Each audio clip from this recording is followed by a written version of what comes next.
आपल्या या वारी सोहळ्याच्या पहिल्या दिवसापासून छोटा वारकरी आपल्या सोबत आहे.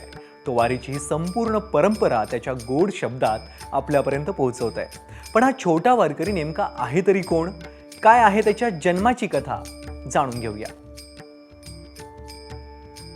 प्रत्येकाच्या घरामध्ये छोटा भीम हे कॅरेक्टर काही नवीन नाही आणि म्हणून असा कुठला छोटा मुलगा नसेल की ज्याला हे कॅरेक्टर माहीत नाही. आणि छोट्या मुलामुळं घरातल्या मोठ्या माणसाला सुद्धा ती अगदी कॅरेक्टर ज्ञात झालं आहे. आणि ABP माझानं त्याच धर्तीवरती जसा छोटा भीम तसा छोटा वारकरी, हा छोटा वारकरीसुद्धा छोटा भीमसारखाच कशी स्टोरी क्रिएट करतो. पण हा जो छोटा वारकरी ABP माझाच आहे तो मात्र रिअल आहे.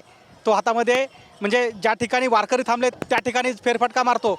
आणि आम्ही हे तुम्हाला पहिल्या दिवसापासून म्हणजे आषाढी वारी सुरू झाल्यापासून अगदी पहिल्या दिवसापासून नित्यक्रम दाखवतो आहे की आमचा छोटा वारकरी वारकऱ्यात जातो, रोजच्या दिवसाची अपडेट देतो. पण ही तयार कशी होते? हा छोटा वारकरी ही संकल्पना नेमकी कुणाची आहे आणि हा छोटा वारकरी वारकऱ्यात जाऊन शूट कसा करतो हेच मी तुम्हाला आज दाखवणार आहे. माझ्यासोबत स्वप्नील मोरे आहेत जे फेसबुक दिंडीचे निर्माते आहेत. खरं तर व्हर्च्युअल दिंडी, फेसबुक दिंडी ही एक अशी फेसबुक दिंडी आहे जी मागच्या 7-8 वर्षापासून प्रत्येक वर्षी नवं गीत आणते.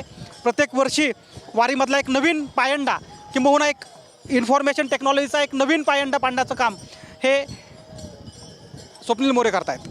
हा छोटा वारकरी आहे. बघा छोटा वारकरी काम कसा करतो हे आधी समजून घेऊ आणि त्यानंतर यामागची संकल्पना काय होती हे आपण समजून घेऊया. मला सांगा की हा जो छोटा वारकरी आहे हा लोकात कसा जातो आणि ह्याचं शूटिंग कसं होतं? कारण आम्ही बघतो की ते ज्यावेळेस TV वर बघायला मिळतं त्यावेळी छोटा वारकरीच जणू वारकऱ्यात जाऊन गप्पा मारतोय, वारकऱ्याच्या सोबत चर्चा करतो असं दिसतं. हे कसं शूट होतं सगळं? आत्तापर्यंत आपण वारी शूट केली ती आपल्या कॅमेऱ्यामधून शूट केली. काही 360 डिग्री कॅमेरा असेल किंवा काही गोप्रो असतील, अशा पद्धतीने आपण वारी शूट केली.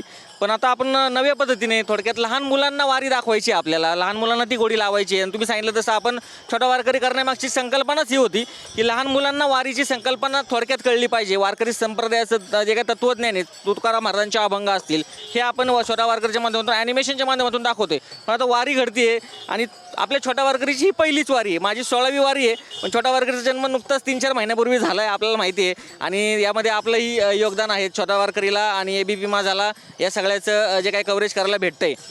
आता आपण हे स्मॉल रिक्सचं हे सेटअप केलेलं आहे जेणेकरून हातात धरावं लागणार नाही आणि प्रत्येक फ्रेममध्ये तो आहे. म्हणजे तो वारी अनुभवतोय, वारीत काय घडतंय ते बघतोय. आता आपण कसं डोकावून बघतोय इकडे तिकडे, तसं तो डोकावून बघतोय आणि तो शिकतोय वारीमधून सगळ्या गोष्टी. काय असतं रिंगण, काय असतं कीर्तन परंपरा काय आहे, किंवा आता आपण रोटी घाटातून चाललोय तर रोटी घाटातली चढण कशी अवघड आहे तो आता इथं उभं राहून बघतोय. तुम्ही पाहिलं असेल मी आता सेटअप लावला होता. तर ह्या पद्धतीने आपण शूट करतोय वेगळ्या पद्धतीने आणि प्रत्येक फ्रेममध्ये तो राहतोय, कारण की तो लोकांना प्रश्न विचारतोय, तो कुतूहलाने वारी समजून घेतोय. वारी कुठल्या